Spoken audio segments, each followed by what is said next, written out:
Hello and welcome to today's September 28th daily news report, as well as ongoing stimulus package information video. If you're a subscribed member of my community, then welcome back. And if you're not, consider subscribing right now so I can keep you up to date on what's going on in Washington, D.C., this next stimulus package and all the drama happening, the U.S. economy, money, investing, and much, much more. All right, now this is your daily reminder to go put your name and email in to be one of the winners of the $10,000 in cash prizes that Casey and I are giving away as a way of saying thank you for helping get this channel to over 1 million subscribers. The giveaway ends in 2 days, so this is it. Get your name in and your email in. You can sign up each day to improve your odds of winning, and it only takes about 20 seconds. I'll make sure to leave a link below. Also, I'm so glad that you guys enjoyed the money video that I put out last night about how to out-earn inflation and thinking about your money in terms of different buckets and how to diversify and grow your money. So I'm so glad you guys enjoyed that video. All right, now this morning I noticed that the stock I shared with you, Bush Food, is up 30.2%. That's crazy, right? It started out yesterday at 96 cents a share, and as of filming this video, it was at $1.25. Now you might be thinking, Stephen, it only went up 29 cents. That's nothing. But when it comes to the stock market, it's all about percentages, not cents or dollars, right? So when you divide that growth by the original amount, it's 30.2%. Wouldn't you have liked to earn 30% on your money? All right. Now, sadly, the rest of the stock market is in the red, meaning it's losing today. However, I'm using this as a great day to pick up a bunch of great stocks at a heavy discount. So if you're in the stock market and it's red, don't fear. It might be a great day to buy. All right. Now, I think we can all assume this kind of stuff happens.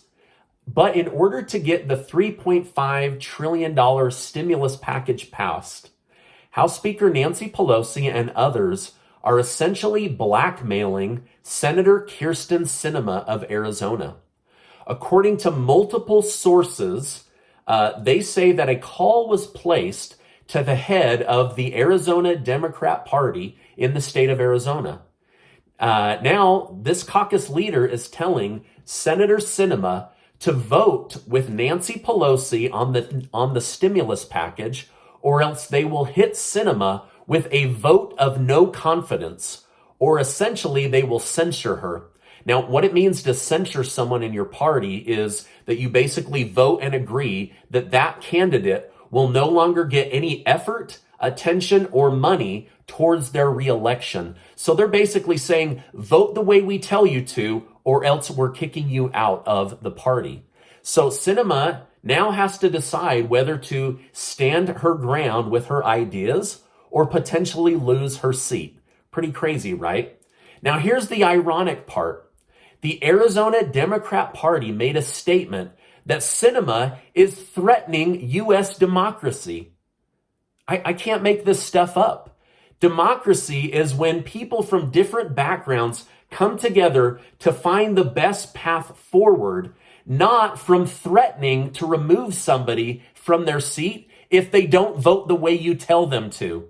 So they're literally saying you're threatening democracy, and then they're doing the exact opposite of democracy to get her to vote the way they want.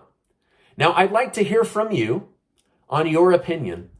Is what's happening to Senator Sinema, is that democracy or is that coercion? Let me know your thoughts in the comments, please. All right, now House Speaker Nancy Pelosi may have created a nightmare scenario for herself. Many in her party are calling her a liar and someone who doesn't keep promises. Others say she made the right move because secretly they had planned not to vote to pass the infrastructure bill without the stimulus bill or the American Families Plan. One such person is Representative Jan Skakowski, a Democrat from Illinois. She said that she and many others plan to vote against the infrastructure bill, but had just kept quiet on the matter. They want the stimulus bill for $3.5 trillion passed first, or they won't vote for the $1.2 trillion infrastructure bill at all. Schakowsky and many others are now saying that they don't even want Pelosi to bring the bill to the floor for a vote until Sinema, Manchin, and any other Democrat quietly opposing the $3.5 trillion stimulus package comes forward and commits to voting yes. Now, Representative Tlaib was even harsher on Pelosi. She said if Pelosi attempts to decouple the stimulus bill from the infrastructure bill, all hell will break loose and they will essentially rebel. Tlaib said it would be a betrayal to progressives. Now, it's interesting that they were happy that Nancy Pelosi betrayed the moderates, but are insulted at the idea that Pelosi might betray them, right? So they want to have their cake and eat it too. I mean, this essentially shows that there really is a big divide in House Democrats when it comes to passing these two bills. Have you ever heard the phrase, too many chefs in the kitchen? I think that's what's going on here when it comes to passing these two bills, right? There's over 400 representatives in the House of Representatives, and the difference in opinions is staggering. All right, now today, the generals of the U.S. military are on the Hill testifying before Congress about the failed pullout of Afghanistan.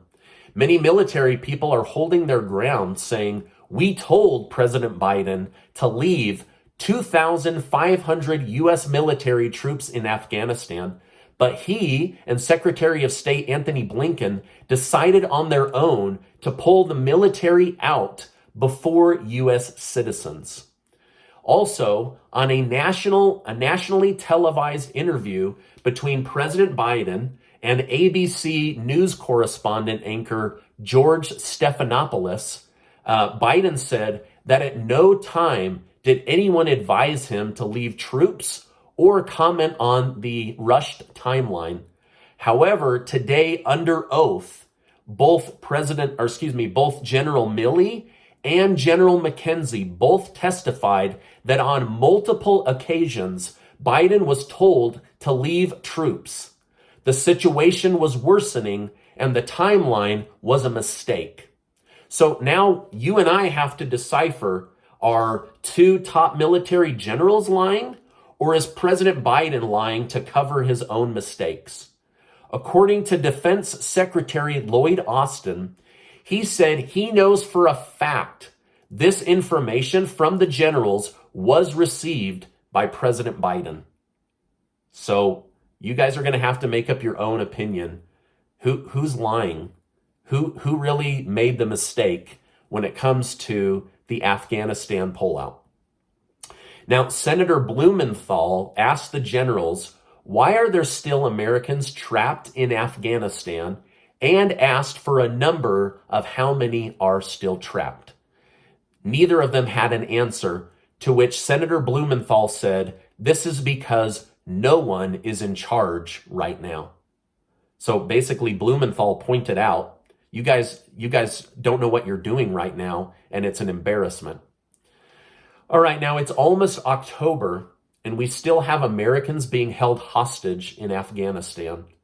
Another big aha moment was when General Milley, under oath, said the Taliban is still considered a terrorist organization.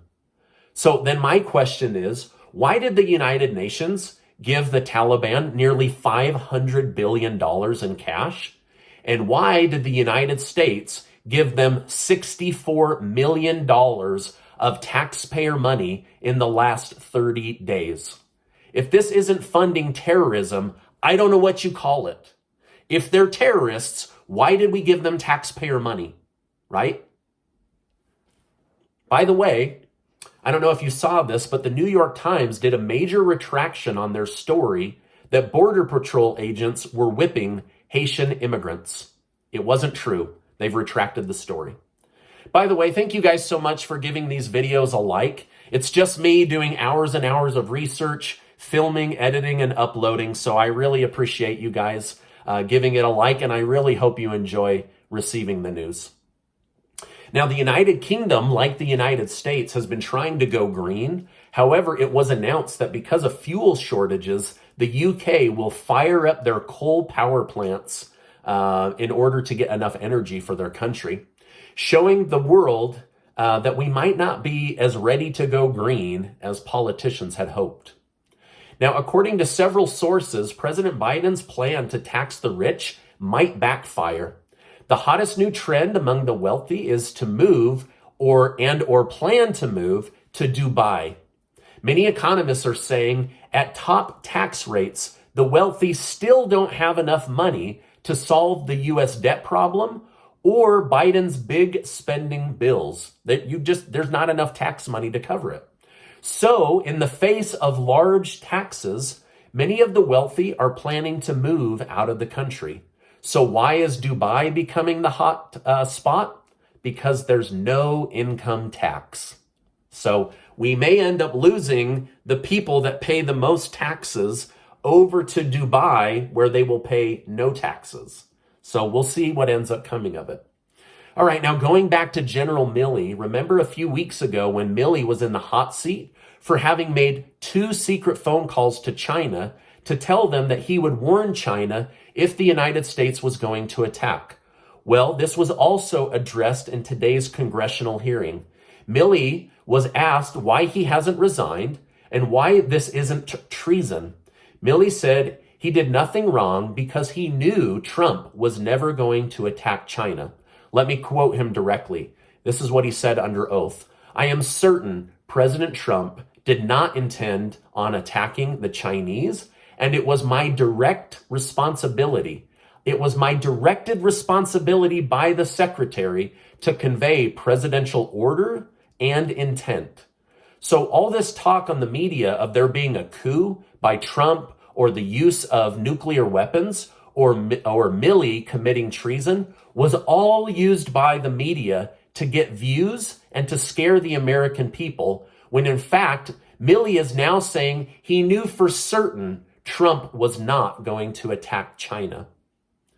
Do you ever get the feeling that the media just straight up lies to us or creates narratives to breed fear in the American people? All right, now more is coming out about the drama surrounding passing the next stimulus package. Also, the drama around the botched withdrawal from Afghanistan. This week will probably be full of it.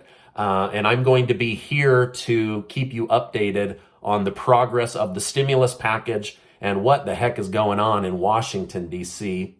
On a personal note, I'm just hoping and praying that they get these American families and these American students out of the hands of our enemies over in Afghanistan. Now, this is my update for today. As I know more, I will definitely come on and share more. Before you go, make sure to get your name in. The $10,000 of cash prizes is going away in 2 days. So get your name and email in. I'm excited to give that money away. I'll make sure to leave a link in the first pinned comment. Now, before you go, I just want to remind you that you are amazing. I appreciate you being in my community, and I'll see you on the next video.